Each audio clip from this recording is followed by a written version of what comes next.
आपको phone call करना होगा, बस। लेकिन बंदर दिमाग कहता है ना। दिमाग चिल्लाता है, अगर वे नाराज हुए तो क्या होगा। विचार जारी रहता है, अगर तुम मूर्ख लगो तो क्या होगा। क्या होगा अगर फोन फट जाए। दिल धड़कता है, हथेलियों में पसीना आता है। आप केले के ढेर में भागकर छिपना चाहते हैं। लेकिन यहां एक राज की बात है, फोन कॉल समस्या नहीं है, आपके सिर में गूंजती चीख ही समस्या है। आपके दिमाग को लगता है कि वह आपको एक बाघ से बचा रहा है, लेकिन यह सिर्फ एक फोन है। जब आप चीख सुनते हैं तो आप कभी कॉल नहीं करते। आपको वह चीज कभी नहीं मिलती जो आप चाहते हैं। आप अपनी जिंदगी एक डरे हुए बंदर को चलाने देते हैं। ठहरो, बिग ब्रेन आपको वह एक आसान तरकीब बताएगा। यह तरकीब चिल्लाते हुए बंदर को शांत कर देगी। आप जानेंगे कि चिंता बस एक एहसास क्यों है। तुम उस भावना को काबू में रखोगे, न कि वह तुम्हें। यह एक समस्या है, एक केला। शायद आपको अपने बॉस से बात करनी होगी। ये छोटा है, तुम इसे संभाल सकते हो।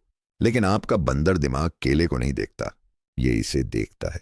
डरावना छाया केला, यह विशाल दिखता है, यह ताकतवर दिखता है। ऐसा लगता है जैसे यह तुम्हें कुचल देगा। असली समस्या केला है, छोटा, प्रबंधनीय। चिंता पर छाई है, बड़ी, डरावनी और हवा से भरी। इसके दांत नहीं हैं, ये आपको चोट नहीं पहुंचा सकता। आपको लगता है कि आपको केले से डर लगता है, आप नहीं हैं। आपको विशाल डरावनी छाया से डर लगता है। आप स्थिति से नहीं डरते हैं, आपको उस भावना से डर लगता है जो यह स्थिति आपको देती है। आपको लगता है कि आप इस भावना को संभाल नहीं सकते। आपके दिमाग में एक स्मोक अलार्म है, ये बहुत तीव्र है, पाषाण युग के लिए बनाया गया। इसे गुफा में बाघ चिल्लाना है, वह एक असली आग है। आपका अलार्म असहज बातचीत का ऐलान करता है। यह इस बात पर भी जोर देता है कि आपको ईमेल भेजना है। यह आग नहीं है, यह जली हुई टोस्ट है। अलार्म बहुत तेज है, ये असली लगता है, लेकिन घर जल नहीं रहा है। वह इतना शांत कैसे है। जली हुई टोस्ट का अलार्म चिल्लाता है। आप झटपट भागते हैं, आप रसोई घर से बचते हैं। आप फिर कभी टोस्ट न बनाने का फैसला करते हैं। आप छाया को शक्ति देते हैं। जल्द ही आपको सभी रसोई घरों से डर लगने लगेगा। आपकी दुनिया छोटी हो जाती है। आप अधिक से अधिक परछाइयों से छिपते हैं, केवल इसलिए कि आप तेज आवाज से डरते हैं, असली आग से नहीं।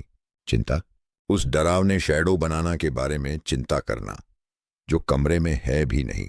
एक भविष्य के केले की चिंता करना। डर, एक असली विशाल गुस्सैल गोरिल्ला को देखकर जिसे आपका केला चाहिए, वह असली है। भागो। संभालना, इसे संभालने का मतलब परछाई को गायब करना नहीं है। बस एक परछाई थी, फिर भी केला खा लिया। आपका दिमाग बदतमीजी करने की कोशिश नहीं कर रहा है, यह आपको सुरक्षित रखने की कोशिश कर रहा है। इसे तुम्हारे कच्चे केले के पेट दर्द की याद है। अब ये सभी केलों को जहर समझता है। आपका दिमाग आदिमानव ओएस पर चल रहा है।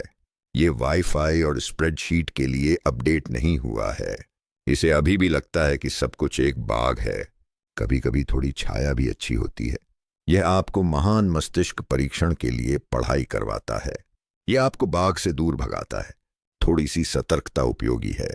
यह एक समस्या है जब अलार्म हर चीज के लिए बाघ चिल्लाता है। एक मकड़ी के लिए, फोन कॉल के लिए, जले हुए टोस्ट के लिए, तब आपका अलार्म खराब हो जाता है। आइए किसी को डेट पर पूछने के बारे में बात करते हैं। असली केला कह रहा है, अरे कभी केले लेने चलें। बस इतना ही। कुछ शब्द, छोटा, प्रबंधनीय, छाया। ये एहसास बहुत बड़ा है। नहीं, हमेशा के लिए शर्मिंदा। मुझे इस जंगल से भागना पड़ेगा। वह डरावना परछाई केला बात कर रहा है। केले पर ध्यान दें, शब्दों को बोलते हुए। छाया पर या अस्वीकृति की भावना पर ध्यान केंद्रित न करें। आप शब्द कह सकते हैं, आप उनके ना कहने पर भी संभाल सकते हैं। इससे तुम मर नहीं जाओगे। छाया झूठ है। आप परछाई से लड़ने की कोशिश करते रहे हैं, आप नहीं कर सकते। ये सच नहीं है। रहस्य इसे वहां रहने देना है। जब आपको कोई बड़ी दीदा डरावना एहसास हो तो बस उसे नाम दें। आह, नमस्ते। जले हुए टोस्ट के अलार्म, मैं तुम्हें सुन रहा हूं। आज तुम बहुत तेज बज रहे हो। मत भागो, मत लड़ो, बस इस पर ध्यान दो। नियंत्रण बड़े दिमाग का है, अलार्म का नहीं। आप इतने मजबूत हैं कि जिंदगी आपके ऊपर जो भी केला फेंके आप उसे संभाल सकते हैं। आप किसी भी भावना को महसूस करने के लिए भी पर्याप्त मजबूत हैं। भावना बस एक छाया है, यह भी बीत जाएगा। उसे वहीं रहने दो और जाओ अपना केला ले आओ। देखा, उतना डरावना नहीं है। राज ये जानना है कि ये सब तुम्हारे दिमाग में है यार। बहुत ज्यादा मेहनत। मुझे अभी भी लगता है कि वह बस आलसी है।